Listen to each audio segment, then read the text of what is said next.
Well, hey, everybody. Welcome today. So good to see you guys. I'd like to welcome all of you who are joining us online, all of you who are joining us at all four of our campuses, South San Jose. Glad you're with us. Sunnyvale, Fremont, last but certainly not least, North San Jose. I almost forgot North San Jose. It's like your kids, you know. The more of them you have, just call them the wrong names. Mix it up. But we're so excited to be with you. This is one of my favorite days of the year. Number one, because I get to be on a stage with you. Yeah. That's really, really fun. Yeah, that's sweet. And number two, because it's our Vision Sunday, and we share many things that God has done last year, and we look forward to what we believe God has in store for us in the coming year. And if you were with us at our Dream Team party, one of the things that we talked about in our culture as a church, one of the things that happens is we just move on. God does great things, and we then immediately turn the page to what is next. And I think in many ways, that's one of the ingredients that has most contributed to the fruitfulness that we've experienced as a church. But sometimes it creates a culture for us where we can miss the good things that God is doing in our lives. God's goodness to you is not a generic goodness. It's a specific goodness. And God has been good this year. He's been good to us individually. He's been good to us collectively as a church. So we're entering into a season that we do at the end of every year. It's a season of gratitude and a season of generosity where we look back over the last year and we look forward to the future of what God is calling us to. And our goal today is to invite you into this great work that God has called us to accomplish in 2020 together. Yeah, I'm really excited about what we're going to share with you guys. I was telling Andy after the last service that I have this image in my mind of our hearts being one size, kind of like the Grinch at Christmas time. And then we're going to share with you so many amazing things today that your heart's just going to grow bigger and bigger and bigger. And by the time you walk out of here, you're going to feel like your heart is going to burst with excitement because there are just so much amazing things on the horizon. And so I'm really excited to get to share these with you today. Yeah, so on your chairs at all of our campuses, there's some pamphlets there that outline some of the projects that we're receiving the annual impact offering towards. So between now and the end of the year, the annual impact offering will happen above and beyond our regular generosity. And as we walk through these, you're going to see there's like lots and lots of content. I want to encourage you to go back later to read through what you received because we're not going to be able to actually dive into all that is there. But when we start, we want to look at this big 555 vision that God put in our hearts last year.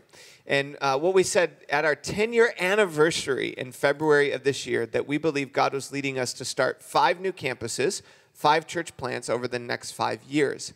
The first door that God opened for us was to start our Fremont campus. So in February and March of this year, we launched the Fremont campus. God's been doing amazing things there. They've been averaging just under 250 people in worship. They've seen 35 people make first-time decisions to follow Jesus.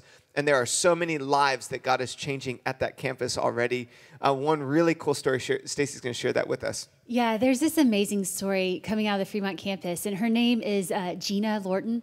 And as we were starting this campus, our prayer, and specifically the prayer of Pastor Lucille, was that children would wake up in the morning begging their parents to go to church because they wanted to be there so badly. They just loved it. And this kind of happened with Gina's story. So Gina was invited to come to the Echo Fremont campus by a coworker. And they didn't go right away, but one day her daughter, out of the blue, just said to her, "Hey, Mom, why don't we go to church?"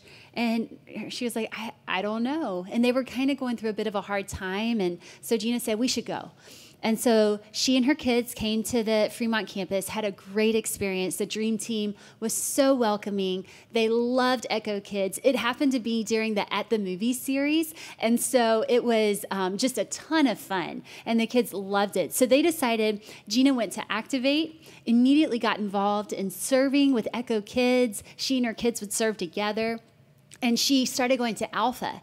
And through her journey at Alpha, came to become a follower of Jesus. And just a couple weeks ago, got baptized at the Fremont campus. So just an amazing story of what's going on at Fremont. Yeah, and it seemed like a few people wanted to clap for that. They were clapping over at Fremont. You can go ahead and clap.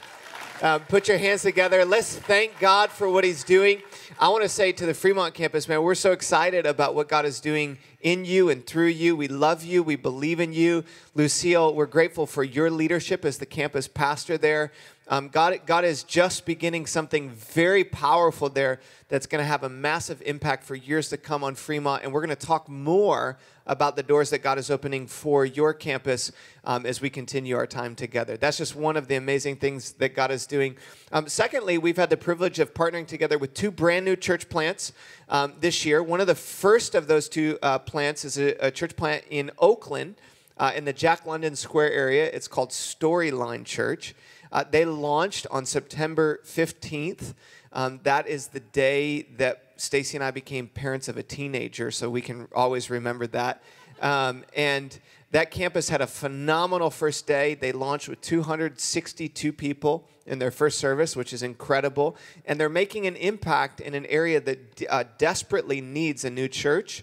It's this, if you've been to Jack London Square, it's this thriving, growing area in Oakland. And there are all these young families, young entrepreneurs, tech employees, and it's just an incredible opportunity for our church to invest in them and see their church grow. So we're participating in reaching that community. The second church plant that we've had the privilege of helping this year is another church called Refuge.Church, and this is in San Mateo. Refuge.Church launched also in September. They had 93 people in attendance. They've already seen 11 people make first-time decisions to follow Jesus. And we're so pumped about what God is doing there. These two church plants represent a bigger vision for us as a church of having a thriving church or campus within 10 to 15 minutes of every single person in the Bay Area. We've said many times as a church, part of the reason why God called Stacie and I and several other families to the Bay Area is because of how unreached it is. It is the most unreached area in all of the United States in terms of people following Jesus, going to church. You may or may not know that. If you go to the Southeast, the Bible Belt, you drive and you see dozens of churches. Here you could drive for days and not see a church. And we said that's not okay. If there is a thriving church that people know about just down the road from them, when God is stirring in their heart, there's traction that begins to stir, and lives are changed more rapidly. So our prayer, God, we know God is able to do exceedingly and abundantly beyond anything that we can think, ask, or imagine. And we're seeing that happen. We're seeing new churches birthed.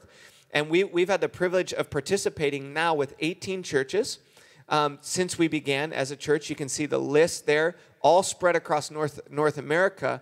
But even in the Bay Area, the majority of those new churches are right here in the Bay Area.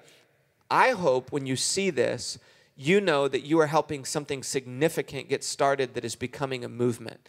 That now, instead of being known as an area that is resistant to the message of Jesus, the Bay Area is becoming known as an area where a movement of Jesus' good news is going all over the world. And you're helping make that happen. So in October, we had a big conference here. It's called the Exponential Conference. There were close to 500 church leaders here. Your resources, your prayers, your serving, your participating in ministry is impacting hundreds of churches that are transforming tens of thousands of lives, and this is just the beginning.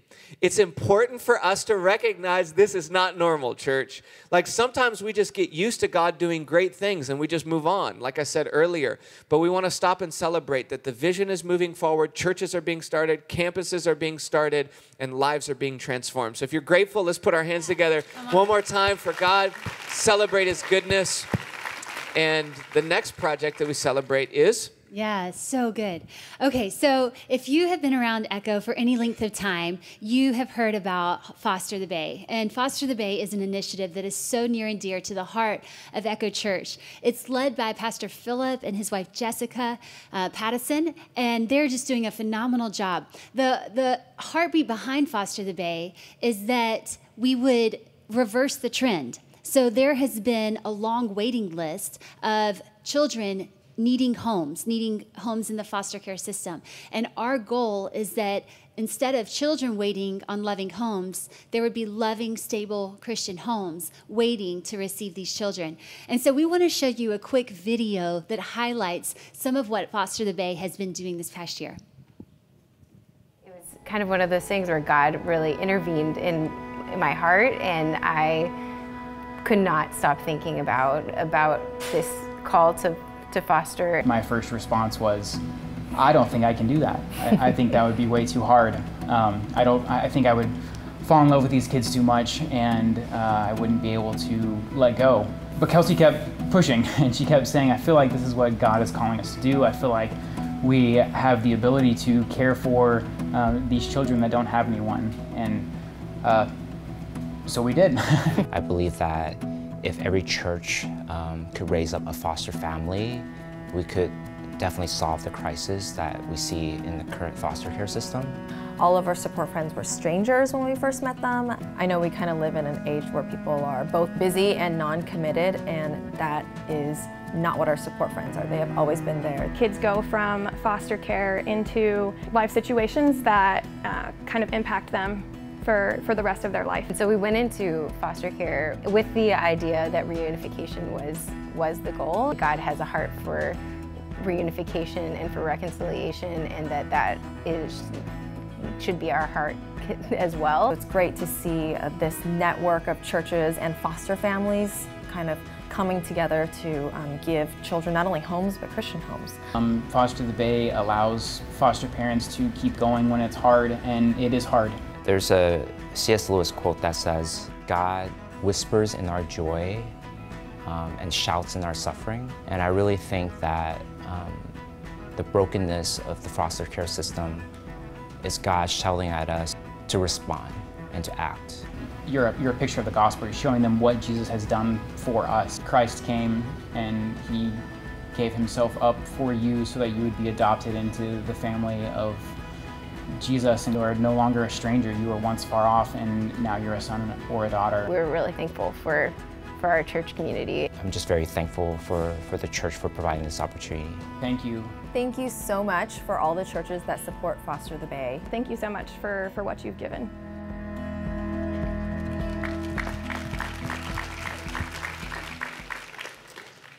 So I want to highlight just a couple of statistics to show you the growth that Foster the Bay has had this past year. So we have seen 175 children welcomed into Foster the Bay homes since it started. We've had over 92 people step up to be advocates for Foster the Bay and to get the word out there. And then this is an amazing number, 375 support friends that are coming around these foster families. So maybe you can't welcome a child into your home. You're not in a situation right now where that's possible, but you could provide support to a family who is. And that's what these families are doing. Now, this past week, we hit 2 major milestones for Foster the Bay, which is really exciting. You know, this is a coalition of churches in the Bay Area. It's not just Echo.Church that's doing this. And this week, we had 100 churches total come together that we are going to be advocating for Foster the Bay, working with the foster care system. So 100 churches are now a part of the Foster the Bay coalition. And then, in addition to that, we have this week 100 fully approved foster families that are ready to receive kids. So it's so cool, such a great milestone. And we're so grateful for the team. There are a lot of you who are part of the church that are already opening your home, many of you who are part of the leadership team of Foster the Bay, and we just want to thank you. Yeah. Thank you for being willing to step into this vision. It is absolutely crucial to what God is leading us towards as a church, because you know, so often the church is known by what it's against, not what it's for. But when we come alongside families that are hurting, that are struggling, children without families, there's so much power in this, and it really does connect back to the early church. One of the things that helped the early church reach a whole region was in the 1st, 2nd, 3rd, 4th century. There were times where children were being thrown out into the trash in communities. And followers of Jesus would go get those children, they would love them, they would serve them, and that was the birth of taking care of orphans. There was so much that people saw the love of the church, and we're representing Jesus when we do this, and it's making a massive difference. So we celebrate that. In addition to that, now what we want to do is move towards what's next year.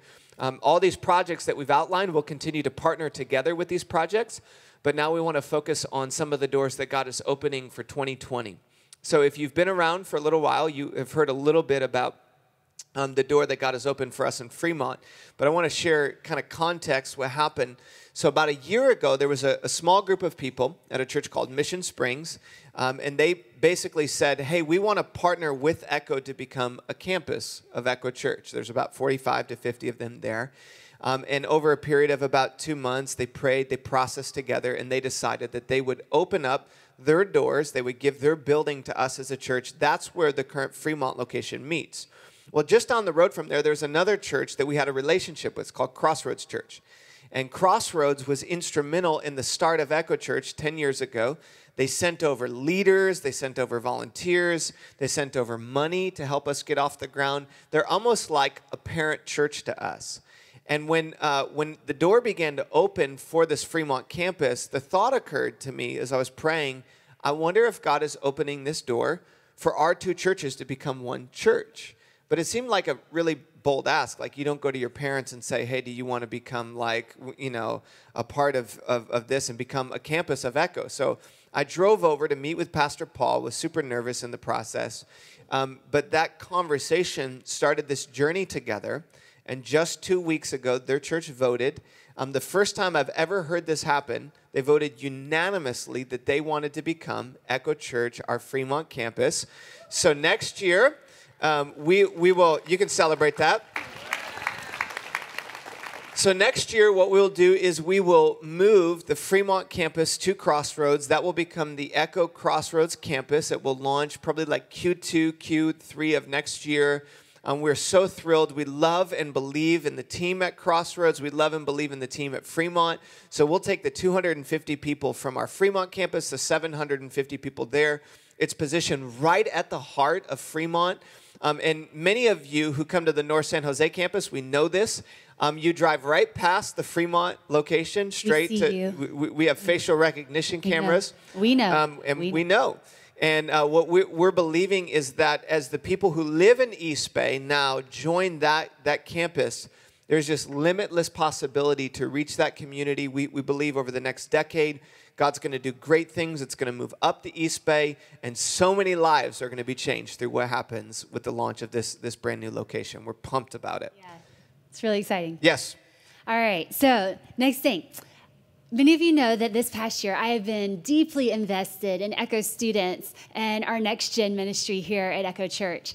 And it has been so much fun. It's been so fulfilling. And I have really loved getting to know the students and the amazing leaders that are invested in our next generation. And so what I want to do is show you a story. One of the coolest stories that's come out of this last year is a story of these 3 guys that God just radically changed their life. And so you guys are going to get to watch that right now.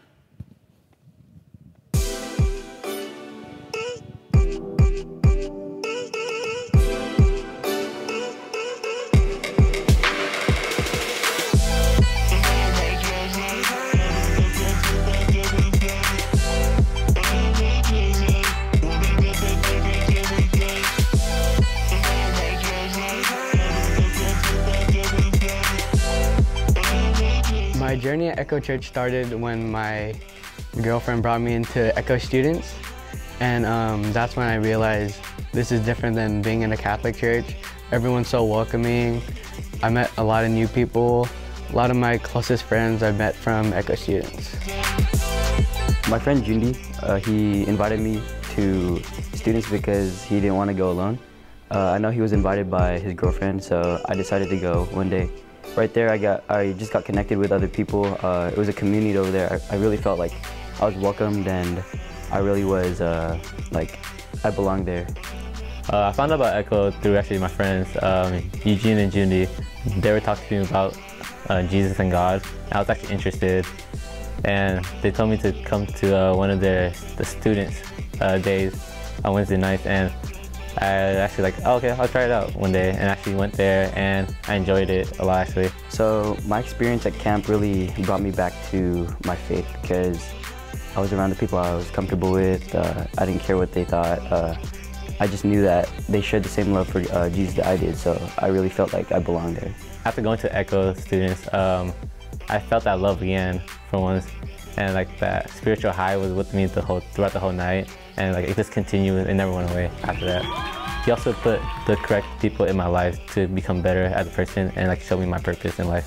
I would tell someone that's interested in following Jesus that it's not a mistake. This is your plan by God, and just chill and follow the ride.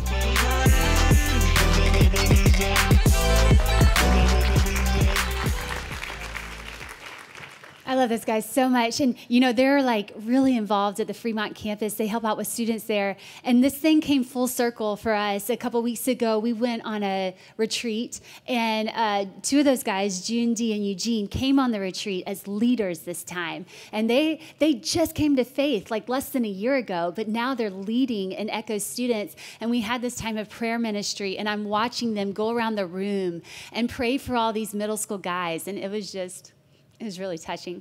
So it's really cool to see God change lives like that. And you guys, it makes total sense that we have to be for the next generation. That all this talk about reaching the Bay Area is not going to happen if we don't reach the next generation that will carry on the work. Gen Z is a generation that is more disconnected from the church than any previous generation in American history, and that's not okay. And as a church, we're saying that we are going to go after Gen Z, and we are going to love them to Jesus.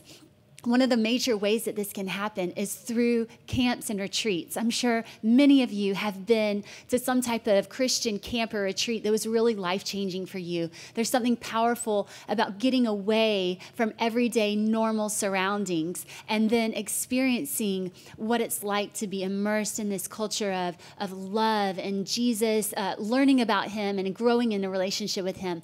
But a camp is very prohibitive with cost. It's very expensive here in the Bay Area to go on this type of retreat. And so part of our annual impact offering is going to subsidize camps and retreats for students so that more students can come and experience a life-changing weekend like this. It's awesome. And, you know, when we started diving into this earlier this year, I think I shared some of this on a Sunday before, but I got this pamphlet. And some of us, God speaks through stories, some God speaks through numbers. I'm like a geek about numbers. And I was just blown away. Some of the stats that Stacie shared, one of them is that 1 million people in the next generation will leave the church every year for the next decade. It's believed that close to 1 million people will leave the church and who are a part of my children's generation. And what we started to do is say, what other churches are just like nailing it with student ministry? I called one of my mentors who works with hundreds of churches, and she said she could not name one church that we could go to learn from. Not that there aren't churches trying, but back when we started working in student ministry like 20 years ago, there were so many churches that were putting such a great emphasis on students, but for whatever reason over the last 20 years, that shifted. So we believe that our greater emphasis as a church on students in Gen Z will raise the tide for other churches to say, we're not going to accept the fact that the next generation is not being reached. We're going to do whatever it takes. I was at this Wednesday with our students at the North San Jose campus with our phenomenal leadership team there, and I was looking around the group that God has assembled. This is true at North San Jose, South San Jose, Sunnyvale, Fremont. We have some of the best leaders in our church now serving with next generation. Yeah. This week, even as there's a lot of things happening in South San Jose at the Oak Grove School District, in the Oak Grove School District at Oak Grove High School, we have a team there that's investing in students, and we're so incredibly grateful for you. Yeah. Those of you who pour out your life into students and kids, what you do is one of the most essential roles to the fruitfulness of our church, and we want to take 12 seconds right now to put our hands together. If you're grateful for those who invest in the next generation, we're grateful for you for all that you pour out. 100%. And can I just say one more thing? Yes. I was just thinking this past week about the way that Echo Students is designed, and Echo Kids as well, that we have amazing leaders that are pouring into these students' lives individually. So we have 6th grade guy leaders, and every week when the 6th grade guys get there, they know who their leaders are, and we have 8th grade girl leaders.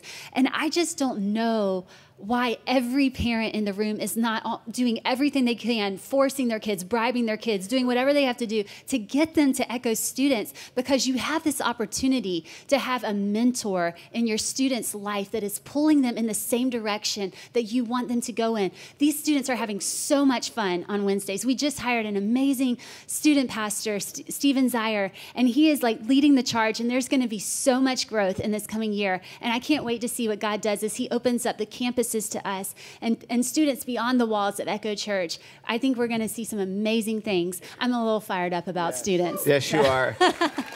It's awesome. All of these projects, it feels like we could spend so much time diving deeper into them. One of the projects that we're going to talk about next, if you're an entrepreneur and you like starting new businesses, you'll get really excited about some of the things that we do with our buildings as a church. So about 7 years ago, when we moved into the North San Jose campus, a lot of people had said to us as a church when we started, you'll never get into a building in the Bay Area. Real estate is so expensive. Well, one of the core values that we've lived on from the beginning is this value of bold faith. And we say that we don't see obstacles, we see obstacles as opportunities for God to do great things. What that means is the very thing that's supposed to stop us is the very thing that God uses to advance his kingdom. Actually, we have a shirt with our new Echo.Church/store that has that on it. If you want to get it, if you want to just remind yourself all throughout the holidays of how you see your obstacles in life. But we started saying, what if the thing that stands against us, God could leverage, and actually real estate could become an advantage for our church? So when we got into our first building, we kind of accidentally, through just prayer and some of our great staff members that work on our facilities, we kind of fell into this model where we started using our buildings during the week for local businesses from an entrepreneurial standpoint. So businesses rent out the buildings. There's a preschool at North. There's stuff that happens at Sunnyvale. Fremont is also the same thing. One day South will be in a campus. We'll do the same thing there. And we started leveraging our buildings for profit so that the church can basically, when you give through your tithes and your offerings, your generosity goes further because now your money is more going towards ministry, not just running buildings. So one project that we're very excited about is in Sunnyvale, right in the midst of Google and Apple and all these tech companies. That's where the Sunnyvale campus is. So we've been exploring this idea of leveraging the Sunnyvale building during the week for a co-working space. So we're going to take some of the resources that come through the annual impact offering to make changes in the lobby of that building so that during the week, if you live in that or work in that community, you can bring your friends or a coworker, you can come hang out, do meetings at the building. And we think that that's going to give us not just revenue, but it's going to bring people into the building during the week so that we can basically reach people in the tech sector at a higher level through what happens there. And that gets me really excited to think about the power of that, what could happen there. And that also ties into, in addition, one of the other projects that we're working on is our church planting. So we're starting more churches. We dream of a day where we can help all these churches get into buildings, but we have to get them started first. And Stacey's going to tell us of the first of these two. So the first one is Echo.Church. And many of you are familiar with Austin and Allie Anderson. They are an amazing couple. Austin served on staff here as the director of First Impressions for several years. And just an amazing couple. And God put on their hearts that he wanted them to start a church. And so this coming year, they're going to be starting a new church just west of San Jose. And we are going to get to come around them and support them and to help them get that church off the ground. We're really excited about that. Yeah, the second one there is a church that is going to be started in Berkeley. You're going to hear a little bit more about this at the end of the service, but this is called City Center Church. And Ray and Rachel Hudson are going to be starting this church in 2020. I had the privilege of spending some time with them last week, with him in particular, and just hearing their vision. And so we're excited about two brand new churches. So the two that have already started, two more. We're like getting pretty close to the one part of the 555 being accomplished in year 2 of the 5 years. But this is just God's grace to us as a church, and we're privileged to be a part. That next we want to shift our focus. I know I'm flying through, and you're like, yeah, tell me more, but read the book. There's more in the booklet that you have in front of you. But I'd like to welcome our resident Brazilian to the stage, Pastor Felipe Santos. He's going to talk a little bit about Brazil. And he's actually going to speak in Portuguese. I'm going to translate. Você vai traduzir para mim hoje? I really like my wife. I think she's amazing. And you look great today. I'll speak English. It'll be easier. He's a bad translator.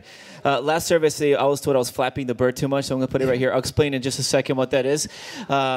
Really cool stuff happening in Brazil right now. A few years ago, we gave through an offering similar to this to a church plant in the northern part of Brazil in a very underprivileged area. That church they're growing, they're multiplying. We were able to give $80,000 to build them a facility that's now not only housing this church community, but they also started a Compassion International project that takes 750 kids off the streets and provides education, health care, spiritual nourishment to them. Amazing stuff. That church is multiplying now, and we're going to give money to build another building for one of their church plants that's also going to have a Compassion International project in it to take more kids off the street. So really awesome stuff. But one of my favorite things happening in this community, and you can see some of these pics here, is that we notice that the women there don't have as many opportunities as the men. And so it's a male-dominant culture around this region, but these women have great gifts of leadership, and they're very entrepreneurial, and they're very artsy, and they know how to create things. So we started to notice the stuff that they were creating, stuff like this out of magazines. So it's like a phenomenal table decorative item. They make tablecloths and necklaces and all kinds of cool stuff. So we said, hey, how about we help you start a business? And so there's about 100 women that got together, and they started creating stuff like this that's now going to be sold through our web portal here in America. And they're now becoming breadwinners in their home and helping create opportunities for their families to come out of poverty because of our partnership with them. Isn't that amazing? Yes. So there's a lot more in the booklet about the Orange curriculum we're translating for the whole country, but read about it. There's so much stuff going on that's powerful, and I hope you guys partner with us to continue to impact the whole country. It's awesome, man. Would you like to take your bird with you? Yeah, I'll take the bird. Yes. It gets me very excited to think about, for all of us who participate, one of the reasons we moved to the Bay Area initially is, like, if you look around the room at all of our campuses, there are people from all over the world. Right. So if you even look at, people say stuff like, what happens in Vegas stays in Vegas, right? But not true with the Bay Area. What happens here literally echoes all over the world. So we have nations and cultures, places where people will go to be missionaries globally, where it's illegal to be followers of Jesus, but they're moving to the Bay, and we have a phenomenal opportunity to take what God is doing here and send it all over the world. Even when you think about your life, one of the most important decisions that you can make is to say, I'm not just going to think about the message of Jesus locally in my community, I'm going to think about the world as a whole. Jesus said that when the gospel, the good news about Jesus, gets to every nation, tribe, and tongue, that's when the end is going to come. So we have a responsibility with the resources that God has given to us to be about the nations. This one story represents close to a dozen other countries that we're already invested in. Some we can't even say the name of them here because it's illegal to be a follower of Jesus, and it would put the people there at risk if we said the name of their country. I want you to see pictures of some of the countries that next year we're going to be mobilizing people to go to these countries. And one ask or one challenge for you is that you would take the step to go overseas on mission. And one of our dreams is that we would tithe our church in international missions on an annual basis, that we would mobilize close to 300 people to go on a mission trip. And there's great power in your transformation when you go overseas. Absolutely. I think that for both of us, that international mission trips was very transformative. When we were especially going through college and young adulthood, we had the opportunity to go on many trips, and just seeing the world through God's eyes and going on these global trips. It opens your eyes to a whole new horizon. It forces you out of your comfort zone and it forces you to live on faith and to real dependency on God. It gives you so much compassion for the world, a heart for the nations that echoes the heartbeat of Christ. And so I think that if there's any way that you could take a week off of work or to make the to make it work for you, I really want to encourage you to consider going on one of these trips. I think it will be truly transformative for you, and you will not regret it. Yeah, so just go to Echo.Church/missions. You can see all the details there. Also inside that booklet, there's just this one pager that highlights some of the trips. Now, as we wrap up our time together, I want to call you to action. I want to call you to respond to what God has been stirring in our hearts today. I had the privilege this week to sit down with an entrepreneur here locally, somebody who is involved in business, and I was just hearing some of their story of generosity. And I was hearing a little bit about where God's brought them, this journey of generosity, and now they're at a place where they're able to give significant resources to God's kingdom, and it's a huge part of their journey of faith. And I was asking them, because I just am very curious about people who really have tipped the scales in terms of everything God has given me belongs back to God. It's not mine. And one of the things that they said was when they first became followers of Jesus, they had a pastor that encouraged them to trust God with their generosity, and he didn't hold back. And so often as a pastor, I feel this internal tension because when I ask you to give, the last thing I want you to think is that it's all about what I want from you. And really what it is it's all about what we want for you.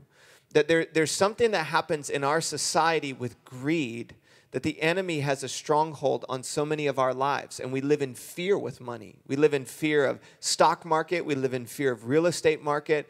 But the God of the universe holds it all. And he's able to provide for you at any given moment. And what he asked you to do is to trust him with your resources, with the resources that actually came from him in the first place. It's like when I take my kids out trick-or-treating and I ask for some candy and they tell me no. It's like, hey, I took you out. You know, I'm the one providing all this stuff for you. And I can make sure next year you don't get to go out trick-or-treating and, you know, dress like Donald Duck again, okay? And God puts in everything you have came from God. Every dollar, every resource in your hand, and he invites you into this incredible, joyful journey of trusting him with the resources that are in your hand. And some of the greatest joy that we have as a family is when we look back and we trusted God to watch what God did. I remember 4 years ago when the door opened for us to get into the Sunnyvale building. We had been saving up for a house at that point. We felt like the Holy Spirit was stirring us to give everything that we had saved up until that point for a down payment on the house to the Sunnyvale building because it was more important to get them into a building. And every time we walk through that building now, and I think of the hundreds of people who have come to faith in Jesus through that building, it's worth it.